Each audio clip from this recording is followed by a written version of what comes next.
Harley-Davidson has officially started to crumble, and this time, the crash is so loud, they can't even pretend to keep it private. The writing was on the wall for years, maybe decades, but in true legacy brand fashion, they ignored every warning sign until the floor gave out from underneath them. Now, the inventory's overflowing, the dealers are drowning, and the brand that once stood for rebellion is being reduced to clearance tags and repossession auctions. So tell me, when did Harley stop being a motorcycle and start being a mistake? And if you think I'm exaggerating, hear me out. So, Harley-Davidson has officially slashed production by 25% this month, and it's not just a belt-tightening move. It's a crisis response. This level of output reduction is what you see when a brand runs out of market confidence. For a company that produced over 180,000 motorcycles annually just a few years ago, this cut represents tens of thousands of unsold units and millions in frozen capital. It's Harley admitting that they've built more than they can sell, and they did it while ignoring years of economic red flags.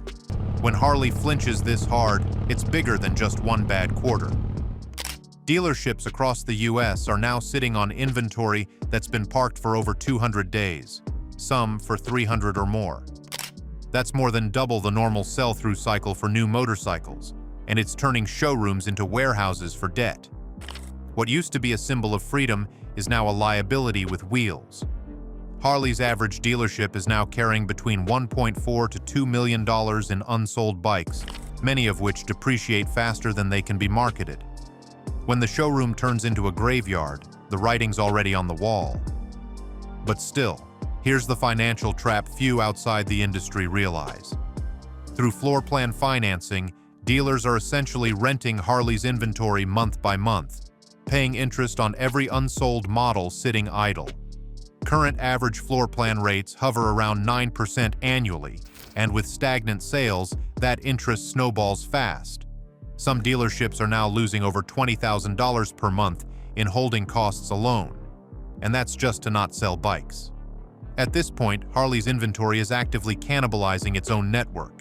To fight back, dealers have gone aggressive, slashing prices by up to $5,000, offering 0% APR for 36 months, and even throwing in bonus gear packages just to get bikes off the lot. But the truth is, price cuts are landing flat.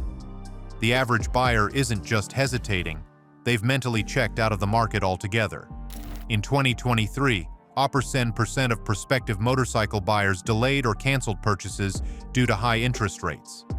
Now in 2025, we're seeing the result: empty dealerships, rising repossessions, and frozen capital. Because when trust in pricing collapses, discounts feel more like warnings than opportunities. Behind the scenes, Harley's leadership is scrambling to stabilize its internal pipeline. Factory schedules have been throttled, union hours are being renegotiated, and R&D projects are on indefinite hold. In Kansas City and York, Pennsylvania, workers have already seen shift cuts, and whispers of more layoffs are spreading fast.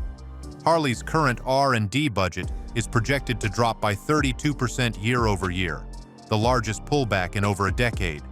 Harley's premium pricing once built its image, now it's killing its market. Since 2019, the price of the Harley Street Glide has surged from around $22,000 to over $35,000, a 59% increase in just 6 years. And this isn't a limited edition model.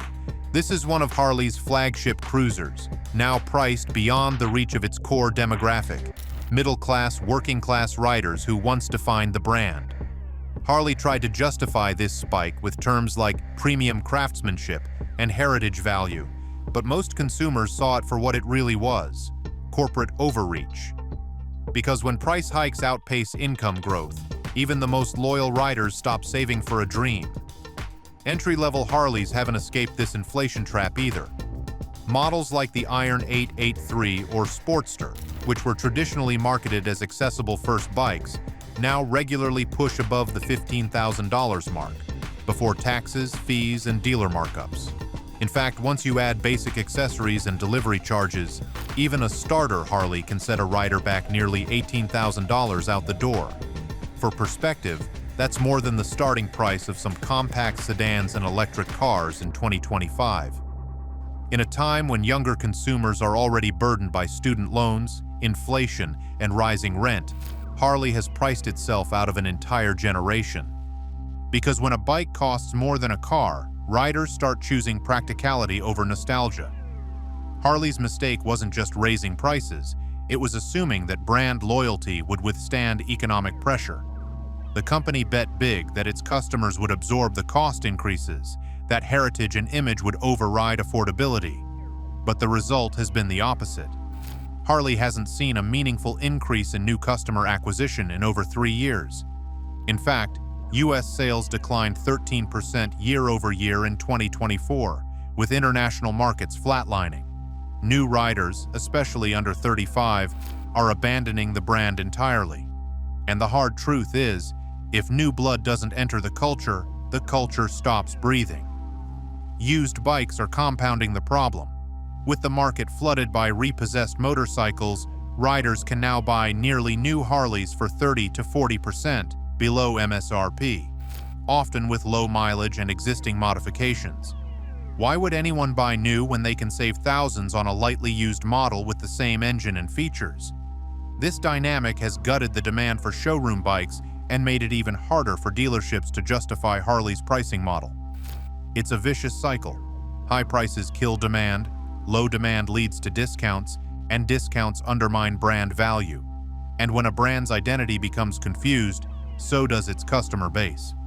Meanwhile, financing has evolved from a gateway into Harley ownership into a gatekeeper that locks riders out. Just 6 years ago, motorcycle loan interest rates averaged 3% to 5% for buyers with decent credit. Today, they've ballooned to 9 to even 15%, depending on credit score and lender. That means a $30,000 Harley with standard financing can now cost a rider over $42,000 across a 5-year loan term. And that's not including insurance, maintenance, or depreciation. And it doesn't take an economist to see how this kind of math turns dreams into debts. The rejection rate for motorcycle loan applications has also surged. 1 in every 5 applications is now being denied outright, according to regional dealership data and bank reports. Buyers with minor credit dings, a missed payment, a high utilization ratio, are being turned away or offered predatory interest rates that drive the total cost of ownership even higher. Dealers are watching leads walk in excited, only to walk out empty-handed. It's demoralizing for staff and devastating for monthly sales quotas. And when rejection becomes the norm, the dealership floor starts to feel more like a dead end than a destination. Insurance has added another punch to the gut. Premiums for Harley motorcycles have nearly doubled in high-risk states like California, Florida, and Texas. Why? Increased theft rates, higher part replacement costs, and the rising value of claims have pushed insurers to recalibrate. A 2023 report from the National Insurance Crime Bureau showed a 17% rise in cruiser thefts, with Harleys leading the category. For many would-be owners, even those approved for financing, the monthly insurance quote is enough to walk away. Because what's the point of affording the bike if you can't afford to protect it? All of this funnels back to one inescapable reality.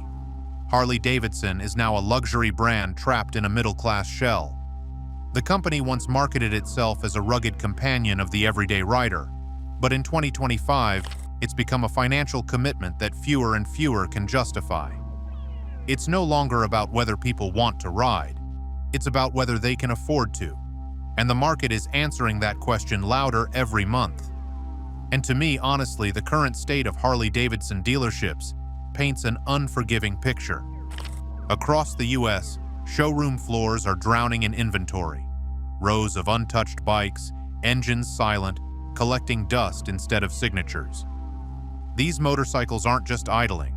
They're becoming liabilities with every passing day.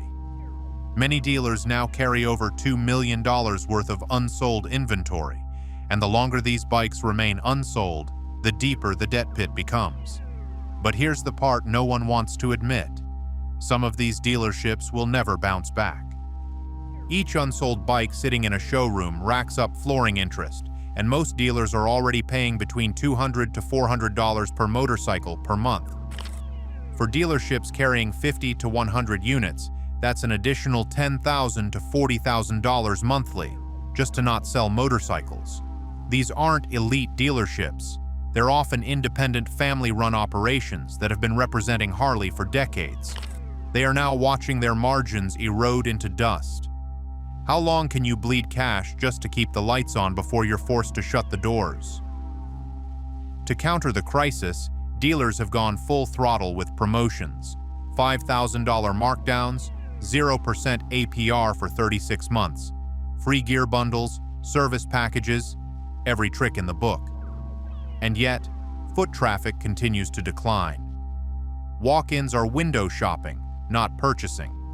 Even digital leads are drying up as potential buyers grow skeptical of the brand's long-term value. In many cities, dealers are reporting their lowest conversion rates in over 15 years. What's the point of discounting a product if buyers no longer believe it's worth owning in the first place?